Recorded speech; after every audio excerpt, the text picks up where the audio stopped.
قبل أن ندعو الله عز وجل بدعاء يمس القلب إن شاء الله، لي كلمة أقولها لله تبارك وتعالى حتى أبرئ ذمتي أمام الله جل في علاه.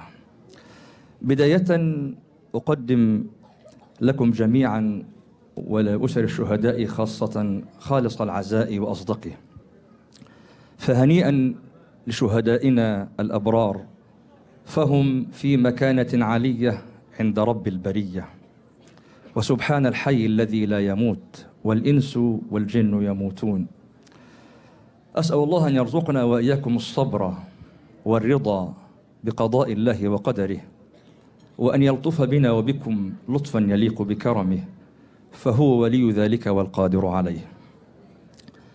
في بداية الأمر إن الله جل في علاه كرم بني آدم وجعله خليفة في الأرض، وجعله في أعلى عليين لما علم المخلوق لماذا خلق، فكان في هذه المكانة العالية. يقول تعالى: ولقد كرمنا بني آدم وحملناهم في البر والبحر ورزقناهم من الطيبات وفضلناهم على كثير ممن خلقنا تفضيلا. ثم سخر له كل شيء من مخلوقاته. يقول تعالى: وسخر لكم ما في السماوات وما في الأرض جميعا منه. لكنه جل في علاه جعل هذا المخلوق في أسفل الأسفلين. لقد خلقنا الإنسان في أحسن تقويم ثم رددناه أسفل سافلين إلا الذين آمنوا وعملوا الصالحات فلهم أجر غير مأمون. عندما علم الله أنه أفسد في الأرض واتبع هواه وقتل أخاه في القصة المشهورة، فطوعت له نفسه قتل أخيه فقتله فأصبح من الخاسرين، إلى أن قال: من أجل ذلك كتبنا على بني إسرائيل أنه من قتل نفسا بغير نفس أو فساد في الأرض فكأنما قتل الناس جميعا، ومن أحياها فكأنما أحيا الناس جميعا. لذلك توعد الله جل في علاه من يحاربه أو يفسد في الأرض بعقوبتين، وأمر الحاكم أن ينفذ هذا الأمر ليستتب الأمن في البلاد.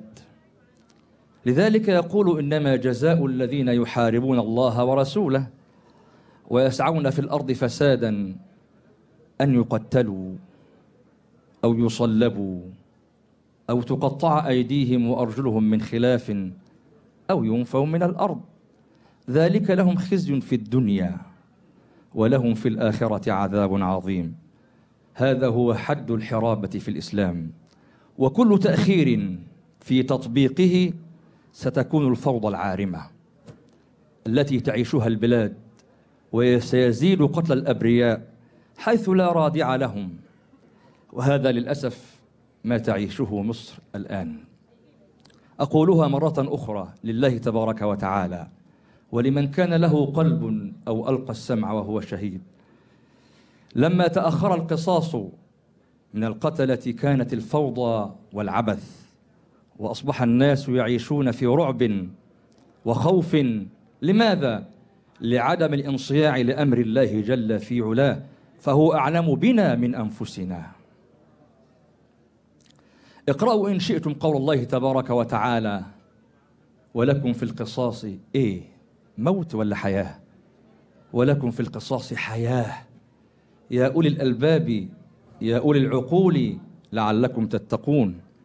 حياة مليئة بالهدوء والسكينة والأمن والأمان، يأمن فيها الحيوان قبل الإنسان. حياة يعيش فيها الناس في أمن وأمان وسلم وسلام، ومن ثم يأتي الاستقرار، ويأتي العمل والإنتاج، ويأتي الاستثمار، ويأتي الاقتصاد الناجح. هذا إذا كان هناك أمن وأمان، وحالنا خير شاهد. ونأتي إلى الآيات التي قرأناها في بداية هذا التكريم: ولا تحسبن الذين قتلوا في سبيل الله أمواتا بل أحياء عند ربهم يرزقون. هذه آيات لها مناسبة فلا بد أن نعلمها. الذي يقرأ بفهم ومعنى غير الذي يقرأ هكذا فإذا فهمنا الآيات أثرت في القلب مباشرة.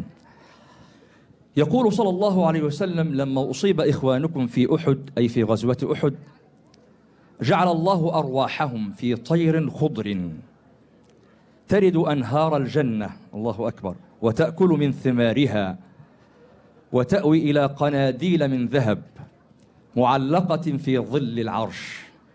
فلما وجدوا طيب مأكلهم ومشربهم وحالهم قالوا: من يبلغ إخواننا الأحياء، أي في الدنيا، أننا أحياء عند ربنا نرزق حتى لا يزهدوا في الجهاد؟ فقال الله تبارك وتعالى: أنا أبلغهم عنكم. فأنزل الله تبارك وتعالى: ولا تحسبن الذين قتلوا في سبيل الله أمواتا. وهنا سؤال: يا ترى هل معنى ذلك أن شهداء أمتنا قليلون؟ هل معنى ذلك الشهداء ينطبق عليهم هؤلاء فقط؟ لا.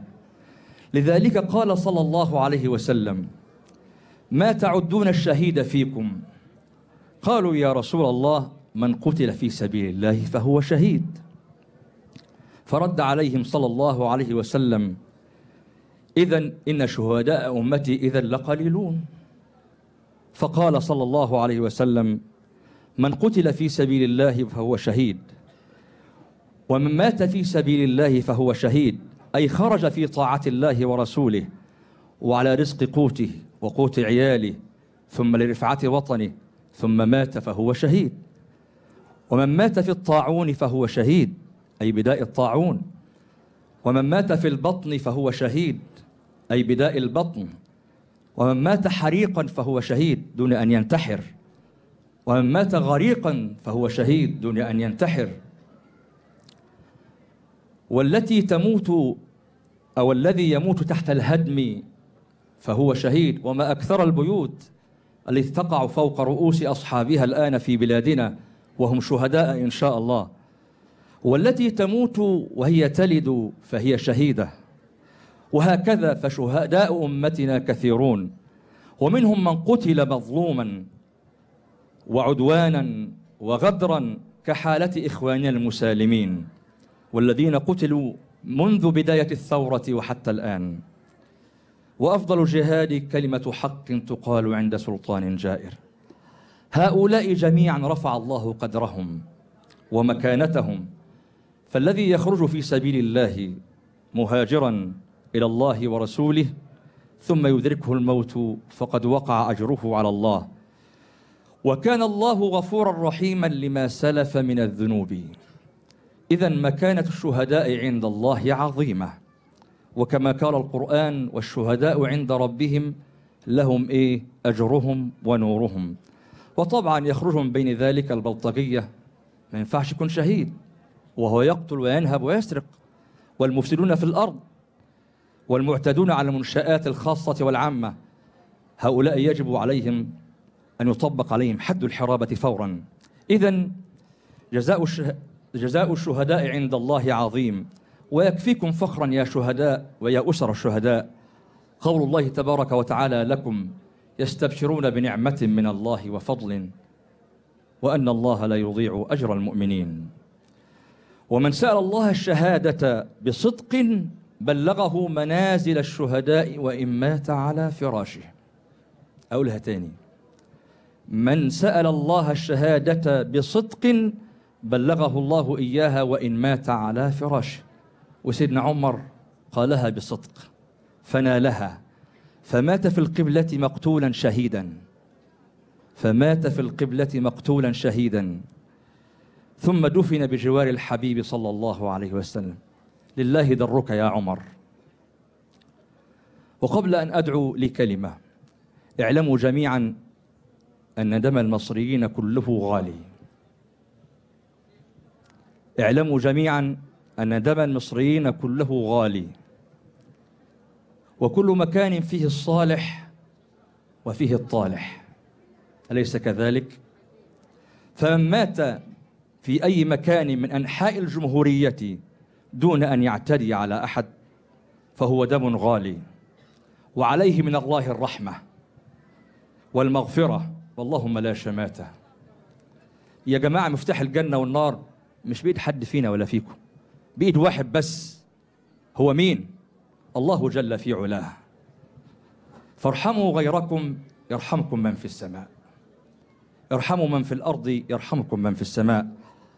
أذكر سيدنا رسول الله صلى الله عليه وسلم جنازة يهودي مشت قدامه، جنازة يهودي مشت قدامه، فكان جالسا فقام لها، يهودي فقام لها، فالصحابة بيقولوا له يا رسول الله هذا يهودي، فقال لهم كلمة للدنيا كلها: أوليست نفسا خلقها الله؟ إيه الأدب ده؟ إيه العظمة دي؟ إيه الرحمة دي؟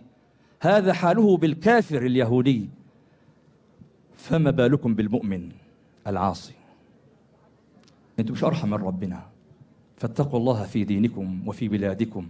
فاللهم أدبنا بأدب الإسلام وأدب القرآن وأدب سنة خير الأنام. اللهم إني داع فأمنوا. اللهم إنا نستغفرك ونتوب إليك توبة عبد ظالم لنفسه لا يملك لنفسه ضرا ولا نفعا ولا موتا ولا حياة ولا نشورا. اللهم رب النبي محمد صلى الله عليه وسلم اغفر لنا ذنوبنا وأذهب غيظ قلوبنا وأجرنا من مضلات الفتن ما أحييتنا واشف صدور قوم مؤمنين. اللهم اشف صدور قوم مؤمنين. اللهم اشف صدور قوم مؤمنين. لا إله إلا أنت، أنت الحق ووعدك حق والجنة حق والنار حق والنبيون حق ومحمد صلى الله عليه وسلم حق. فاللهم أرنا الحق حقا وارزقنا اتباعه، وأرنا الباطل باطلا وألهمنا اجتنابه. لا إله إلا أنت، لا إله إلا أنت، لك أسلمنا وبك آمنا وعليك توكلنا وإليك أنبنا وبك خاصمنا وإليك حاكمنا. فاغفر لنا ما قدمنا وما أخرنا وما أسررنا وما أعلنا وما أسرفنا وما أنت أعلم به منا. أنت المقدم وأنت المؤخر، لا إله إلا أنت، لا إله إلا أنت. اجعل آخر كلامنا من الدنيا شهادة أن لا إله إلا أنت.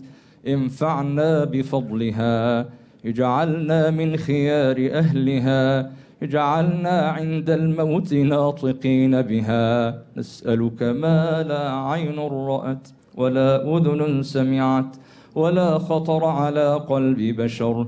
يا من يسمع دبيب النمل على الصفا ويحصي وقع الطير في الهوى ويعلم ما في القلب والكلى ويعطي العبد على ما نوى. يا حي يا قيوم برحمتك نستغيث ومن عذابك نستجير. أصلح لنا شأننا كله، أصلح لنا شأننا كله، أصلح لنا شأننا كله،